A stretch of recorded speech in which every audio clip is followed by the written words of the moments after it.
This is Michelle Troutman with a classy business writing tip, this time on how to write with style to sell a product, a service, or an idea memorably. To see my videos in your feed, hit the subscribe button. And to attract customers who value and respect you and your work, get my checklist for creating content to reach the right clients. See the link in the video description. How do you paint pictures in readers' minds with your writing?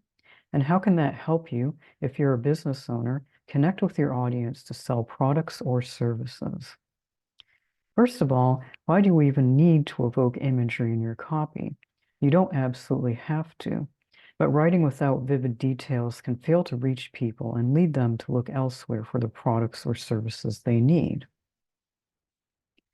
According to an Inside BE article, research reveals that if you describe a product or a service in a way that lets your customers see what went on behind the scenes, such as the hours and the sweat involved in creation, they'll attach a higher value to it, known as perceived value. They'll be more willing to spend more money on it. A good example of this at work are the product descriptions at Apple's website. Rather than defining technical terms, they tend to detail the features of the products you get or the price through appealing words and phrases like back glass that has color infused through the material. For service businesses, at their website, the Florida-based law firm Livingston Law does something similar in describing their initial consultations for protecting intellectual property. Beyond listing their patent services, they detail tasks they perform, like due diligence searches, protection, and maintaining registrations. By outlining the work involved, they show the value they bring beyond patent application filing. They demonstrate their expertise in navigating the complexities of securing strong patent protection. The key is to find phrases that will resonate with your audience. To learn about more ways to evoke enticing images to turn ideas into concepts your readers will grasp quickly, keep watching. Writers have been advised to show, not tell, to choose words that conjure details through the five senses. Every writer can benefit from this advice. To be verbs and other words that don't describe something well tend to tell readers how to feel or think. Such passages are as exciting as endless vacation photos. For example, the sentence, "The storm was terrifying." That could be rewritten as, "The wind roared like a train, causing the hairs on the back of Jan's neck to rise." The latter shows the physical effects of the wind on Jan through the senses of feeling and hearing. Which do you prefer? Which version resonates most with you? In writing for business, showing rather than telling can mean being more specific. For example, the sentence, "Learn how getting active can improve your health and quality of life." That could be rephrased to be more specific. Explore how exercise can enhance your strength, memory, and more. Poets excel at turning literal concepts into figurative language. For example, the sentence, "The fog comes on little cat feet" by Carl Sandburg from his poem Fog.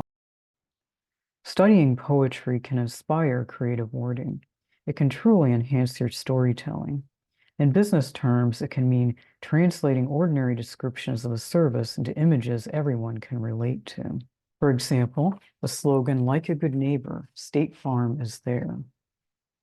And an example for financial planning.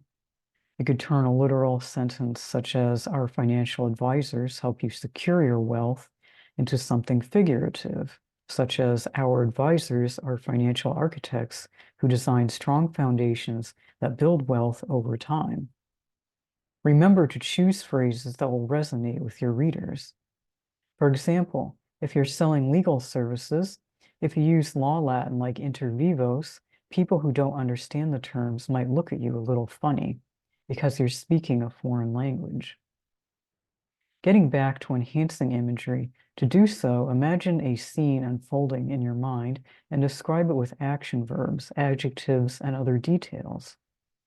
For example, regular exercise can lead to fewer aches and pains, steadier strides, or an easier recall of names and faces.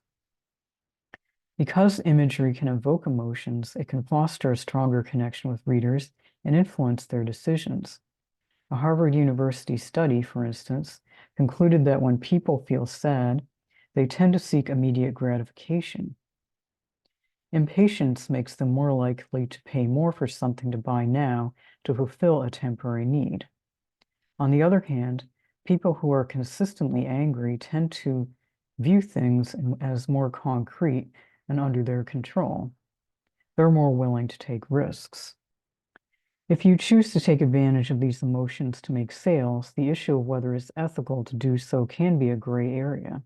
But lots of advertising is geared towards stirring emotions to influence purchases. And as psychologist Daniel Kahneman noted from his research, we tend to buy based more on emotion than reason, though we can use reasons to back up the emotions that stimulate us to buy.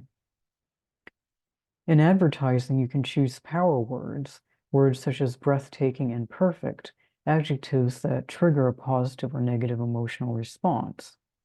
When you don't go overboard and put them in the right places, such as in calls to action, they can persuade your audience to act on an offer. For promotional purposes, descriptive writing reframes concepts or terms to make them sound more appealing. It prefers adjectives like oven crisp to baked. Think about it this way. Would you prefer to drink fresh orange juice or freshly squeezed orange juice? Though I dislike most orange juice, especially the really sweet kind, I usually don't drink it unless I'm sick, I prefer freshly squeezed juice. It brings to mind the image of oranges plucked straight from the tree and turned into a delicious drink. It sounds more tasty than the more commonplace fresh orange juice. Another example in service provider terms is the stock phrase streamlined services. A more interesting spin that helps people see the idea is automated workflows. Keep in mind, as Roger Dooley noted in his book Brainfluence, that descriptive writing doesn't work in contexts that require an easy understanding of information, such as ordering instructions.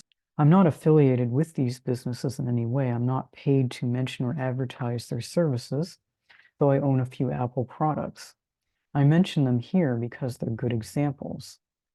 So these are a few ways to evoke images in readers' minds to sell a product, a service, or an idea memorably.